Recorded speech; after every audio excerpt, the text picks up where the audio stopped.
नाजरीन, दज्जाल सीरीज का ये पार्ट 3 है। हम 4 एक साथ पर बेस ये दज्जाल सीरीज बना रहे हैं जो उन पेशिन गोइयों पर बेस है जो हमारे नबी अलैहिस्सलाम ने उम्मत को अता फरमाई। कोशिश है अहादीस की रोशनी में आज की मॉडर्न दुनिया में जितनी भी इंफॉर्मेशन अवेलेबल है उसको कनेक्ट किया जाए और एक कंक्लूजन पर पहुंचा जाए। पार्ट 1 में हमने कवर किया कि कैसे दज्जाल को उसके बेनाम हवारियों ने एंटरटेनमेंट इंडस्ट्री से लेकर एजुकेशन यूनिवर्सिटीज तक और फाइनेंशियल सिस्टम से लेकर कंट्रीज के कॉन्स्टिट्यूशन तक ग्लोरीफाई किया है और आने वाले झूठे मसीहा के लिए जमीन तैयार की है और अवाम को डिसेंसिटाइज किया है। और लगता तो ऐसा ही है कि अवाम को डिसेंसिटाइज करने में वो काफी हद तक कामयाब भी हो चुके हैं। पार्ट 2 में हमने कवर किया न्यू वर्ल्ड ऑर्डर को, जो कि ज्यादातर आलमी लीडरान की मुश्तरका कोशिश है। आप लोगों से गुजारिश है कि अगर आपने ये दोनों पार्ट नहीं देखे तो आप पहले ये दोनों पार्ट देख लीजिए, यकीन है आपको पसंद आएंगे।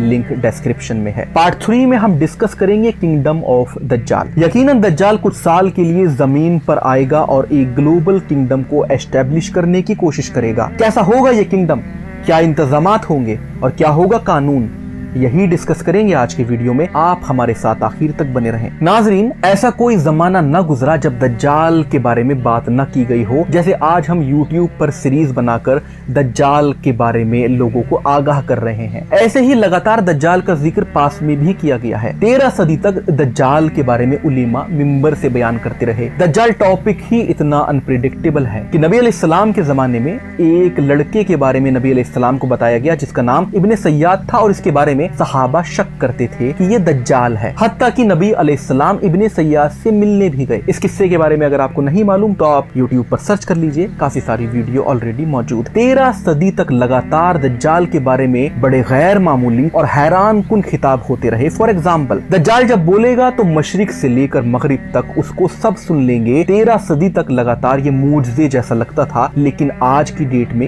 ये टेक्नोलॉजिकली पॉसिबल है कि कोई भी शख्स मशरिक से बोले तो मगरिब में सुना जा सकता है। फॉर एग्जाम्पल, जब दज्जाल बादलों को हुक्म देगा कि वो बारिश बरसाए तो बारिश बरसाएगा और आज हार्प टेक्नोलॉजी मौजूद है जिसके जरिए दुनिया में बारिश भी लाई जा रही है और जलजले भी लाए जा रहे हैं। फॉर एग्जाम्पल, दज्जाल जन्नत और जहन्नम दोनों दिखाएगा और आज ब्लू बीम टेक्नोलॉजी मौजूद है। कहने का मतलब है कि 13 सदी तक लगातार दज्जाल के बारे में जो वाकयात मोजज़े लगते थे, आज की दुनिया में वो न सिर्फ काबिल यकीन है बल्कि प्रैक्टिकली पॉसिबल भी है। खैर, मेरा पर्सनली ये मानना नहीं है कि दज्जाल के पास जो मोजज़े अहादीस के अंदर बयान किए गए हैं वो टेक्नोलॉजिकल हैं, बल्कि मेरा ये मानना है कि हदीस के अंदर ये बयान किया गया है कि वो मोजज़े हैं तो वाक़ियतन हकीकतन मोजज़े ही होंगे। टॉपिक पर वापस आए तो किंगडम ऑफ दज्जाल लगभग तैयार हो चुका है। किंगडम ऑफ दज्जाल की बुनियाद 3 चीजों पर है। Number 1, order out of chaos.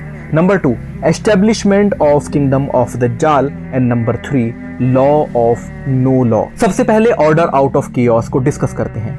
Order का मतलब होता है system, law, rules, organize and chaos का मतलब होता है disorder, confusion, formless matter.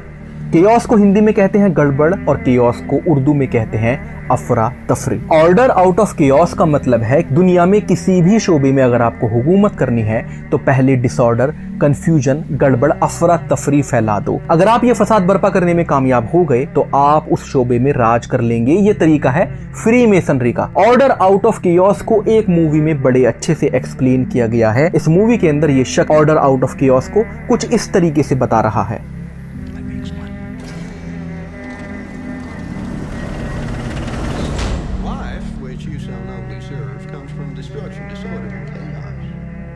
This empty glass. Here it is, peaceful, serene, boring.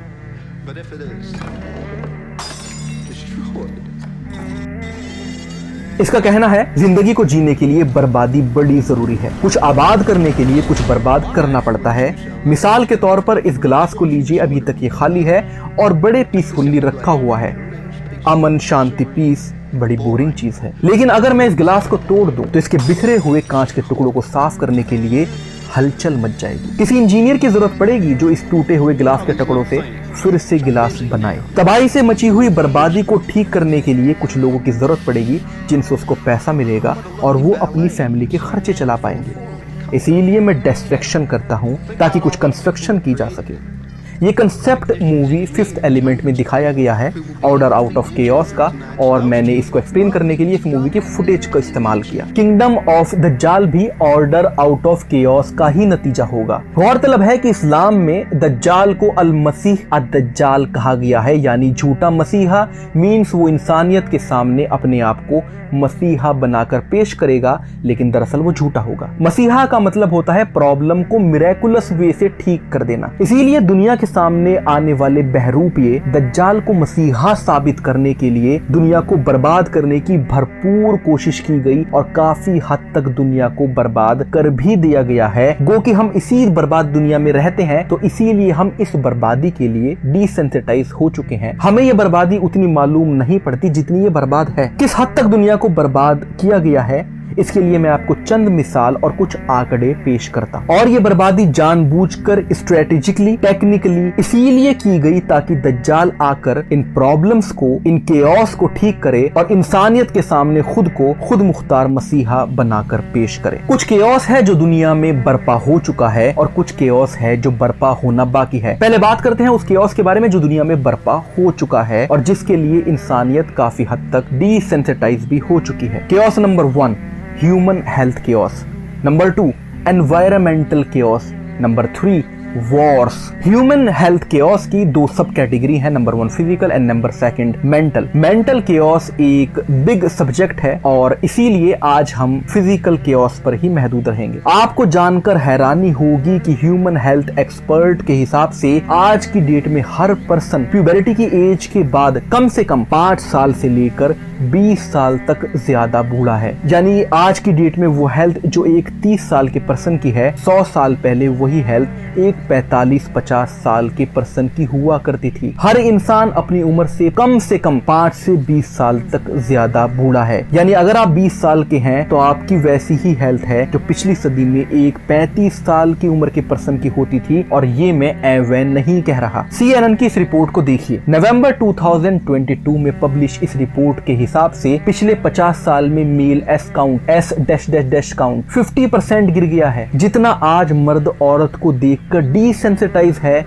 इतना बीमार मर्द इंसानियत की तारीख में पहले कभी भी नहीं हुआ। लास्ट 3 जनरेशन में, जो कि करीब 50 साल का अरसा बनता है, फीमेल फर्टिलिटी 50% तक गिर गई है। 2 जनरेशन पहले every female average birth rate 5 का था और आज ये 2 का है। हमारी दादी के टाइम पर तो 10-10 बच्चे होते थे और आज ये घटकर 2 से 3 पर रह गए हैं। इंसानों की गिरती हुई सेहत को एक्सप्लेन करने के लिए ये रिपोर्ट काफी अच्छा एग्जाम्पल है। इंसानों की सेहत ऐसे ही नहीं गिर रही, ये ऑर्डर आउट ऑफ केओस का पार्ट है। एक सोची समझी साजिश, एक कैलकुलेटेड स्ट्रेटेजी। इब्लीस के हवारियों ने ये कारनामा अंजाम दिया है इंसानियत को GMO फूड परोस कर, यानी जेनेटिकली मॉडिफाइड ऑर्गेनिज्म, यानी फूड के बेसिक जीन जेनेटिक को चेंज कर देना। आज पूरी दुनिया में किसी न किसी रूप में GMO फूड को कंज्यूम किया जाता है। आज जो GMO फूड हम खा रहे हैं उसका मतलब वो फूड नहीं जो खालिक ने बनाया है, बल्कि GMO फूड वो फूड है जो खालिक के बनाए हुए फूड के अंदर किसी शैतान सिफ्त इंसान ने शरारत करके उसके बेसिक जीन को ही तब्दील कर दिया है। इसीलिए इंसानियत की सेहत इतनी गिर गई है कि पिछली सदी के अंदर मेल फर्टिलिटी 50% और फीमेल फर्टिलिटी भी लगभग 50% तक गिर गई है। हम जो खाते हैं उसका सीधा सीधा असर हमारी सेहत पर पड़ता है। एक सेपरेट वीडियो बनाकर इंशाल्लाह आपको आगाह करेंगे कि कौन कौन से फूड GMO है और कैसे इनसे बचा जा सकता है। अभी हम बात कर रहे हैं केओस की, जो सोची समझी तैयार करता साजिश है ताकि ऑर्डर को एस्टेब्लिश किया जा सके। सेकंड केओस जो दुनिया में बर्पा किया गया वो है एनवायरमेंटल केओस। हार्प टेक्नोलॉजी के बारे में सबको कुछ ना कुछ मालूम है। हार्प टेक्नोलॉजी के जरिए आर्टिफिशियल वेदर क्रिएट किया जा रहा है। आर्टिफिशियल वेदर क्रिएट करके बारिशें बरसाई जा रही हैं, जलजले लाए जा रहे हैं। थर्ड केओस है वॉर। सारी दुनिया को जंग में झोंकने की पूरी तैयारी मुकम्मल हो चुकी है। इतना बुरा वक्त इंसानियत ने कभी नहीं देखा जितना बुरा वक्त आने वाला है। यूक्रेन रशियन जंग भी इसी ऑर्डर आउट ऑफ केओस का ही नतीजा है। इसका मतलब ये बिल्कुल नहीं कि रशिया यूक्रेन वॉर रियल नहीं है, जंग रियल ही है, लेकिन इब्लीस के हवारियों ने इस जंग का माहौल बनाया है और पूरी तरह पूरी दुनिया को जंग में झोंकने की तैयारियां मुकम्मल हो चुकी हैं, ताकि जब शख्स दज्जाल दुनिया दुनिया में आए तो उसको ऐसी दुनिया मिले जहाँ नाअहल पॉलिटिशियन ने दुनिया को जंग की आग में झोंक रखा हो, अवाम के पास खाने को गल्ला ना हो, करने को काम ना हो। दज्जाल को ऐसे इंसान मिले जो गिरती हुई सेहत के साथ साथ मेंटली भी वीक हो, चारों तरफ अफरा तफरी हो। इसी आलमी अफरा तफरी के माहौल में दज्जाल दुनिया में आए, पॉलिटिशियन उसका हुक्म बजा लाए और उसके कहने भर से जंग रोक दे। वो जमीन को हुक्म दे कि जमीन गल्ला उगाए तो जमीन खाना उगाए, और वो बादलों को हुक्म दे कि बादल बारिश बरसाएं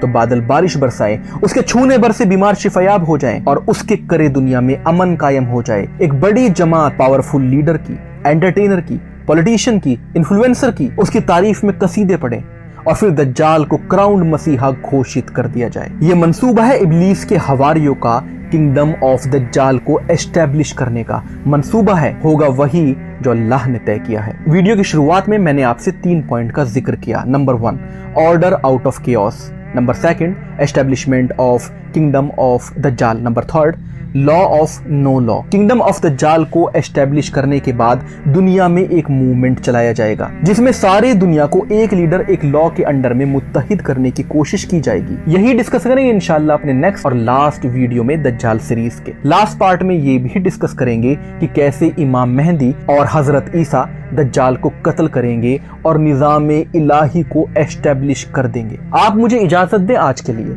कमेंट सेक्शन में अपनी राय जरूर दें, अपना प्यार जरूर दें, उसकी बड़ी जरूरत है। और बने रहें हमारे साथ हक की सफर में, क्योंकि सफर हमारा है, फतेह अल्लाह की है।